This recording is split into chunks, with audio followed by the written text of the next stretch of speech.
నియమనం పాటించడం మాత్రమే చూస్తున్నాం. రైట్. ఒకసారి కిరణ్ గారి దగ్గరికి వెళ్దాం. కిరణ్ గారు, సుహృద్భావం వాతావరణంలో చర్చ జరిగే అవకాశం ఉంది, కానీ సమస్యలు పరిష్కారం అవుతామన్న నమ్మకం కనిపించట్లేదు అని అన్నది అభిప్రాయంగా కనిపిస్తుంది. గుడ్ ఈవినింగ్ అండి. మీకు పెద్దల ప్యానల్ సభ్యులకి అలానే 60 వీక్షకులందరికీ కూడా గుడ్ ఈవినింగ్ అండి. ఇక్కడ ఒక సరే రిజల్ట్ సంగతి మనం ఇప్పుడే డెసిషన్ ఇవ్వలేము, కానీ గతంలో ఉన్న రాజకీయ పరిస్థితులు వేరు, ఇప్పుడున్నటువంటి రాజకీయ పరిస్థితులు వేరు. గతంలో ముఖ్యమంత్రులకు ఉండే ఆలోచన దృక్పథం వేరు, ఇప్పుడుండేటువంటి దృక్పథం వేరు. గతంలో ఒక ప్రయత్నాలు జరిగినాయి. తెలుగుదేశం పార్టీని ప్రత్యర్థిగా చూసిన ఆనాటి టీఆర్ఎస్ ప్రభుత్వం 2 రాష్ట్రాలుగా విడిపోయినాక చట్టం ఒకటి ఉంది. ఆ చట్ట ప్రకారం వాటాల పంపిణీ కానీ, అదేవిధంగా ఆస్తుల పంపిణీకి సంబంధించి కానీ అనేకమైనటువంటి షెడ్యూల్లో ఉన్నటువంటి వాటిని ఏటిని కూడా ఫుల్ఫిల్ చేసేటువంటి పరిస్థితి లేకుండా పోయింది. ప్రధాన కారణం రాజకీయ కారణం. ఏదైనా చంద్రబాబు నాయుడు గారు ఇక్కడ మాకు థ్రెట్ అవుతారేమో అనేటువంటి ఆలోచనతో ఆ రోజున రాజకీయాలు నడిచినటువంటి పరిస్థితి.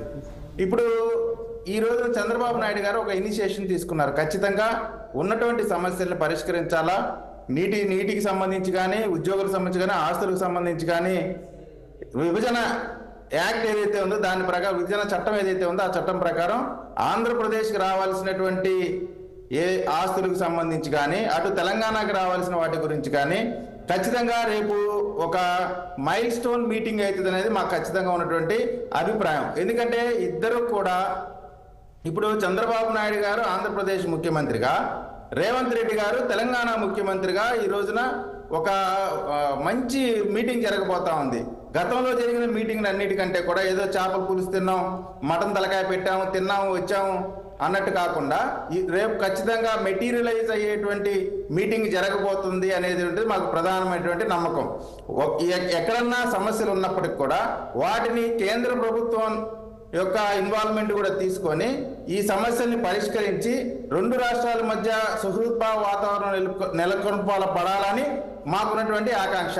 దానికి సంబంధించిన ఇటు చంద్రబాబు నాయుడు గారికి ఉన్న అనుభవం మీకు తెలియంది కాదు, ఇటు రేవంత్ రెడ్డి గారికి ఉన్నటువంటి అంటే నిర్ణయం తీసుకునేటువంటి మనస్తత్వం. రేవంత్ రెడ్డి గారు కూడా డెసిషన్ తీసుకోవడంలో డిలే చేసేటువంటి పరిస్థితి కనపట్ల మనం ఈ 6 నెలల ప్రయాణంలో. కాబట్టి ఖచ్చితంగా మంచి మీటింగ్ అవుతుంది, సమస్యలన్నీ కూడా పరిష్కారం అవుతాయి అనేది మాకున్న అభిప్రాయం. ఇందాక ప్రసాద్ అన్న కూడా చెప్పారు, నాగార్జున సాగర్ ఓన్లీ ఎన్నికల సమయంలో కేసీఆర్ గారికి ఏదో ఉపయోగపడే విధంగా అక్కడ పోలీసులు పంపించి గలాటా చేసినటువంటి పరిస్థితి కాకుండా ఖచ్చితంగా ప్రజల ఆకాంక్షలకి, ఆంధ్రప్రదేశ్ రాష్ట్రానికి కావాల్సినటువంటి చట్ట ప్రకారం రావాల్సినటువంటి ఆస్తులకు సంబంధించి, అదేవిధంగా తెలంగాణకు కూడా చట్ట ప్రకారం ఉన్నటువంటి వెసులుబాట్లు అన్నిటిని కూడా ఇరు రాష్ట్రాలకి మంచి జరిగే విధంగా రేపు మీటింగు మొదటి అడుగుగా మేము భావిస్తా ఉన్నాం.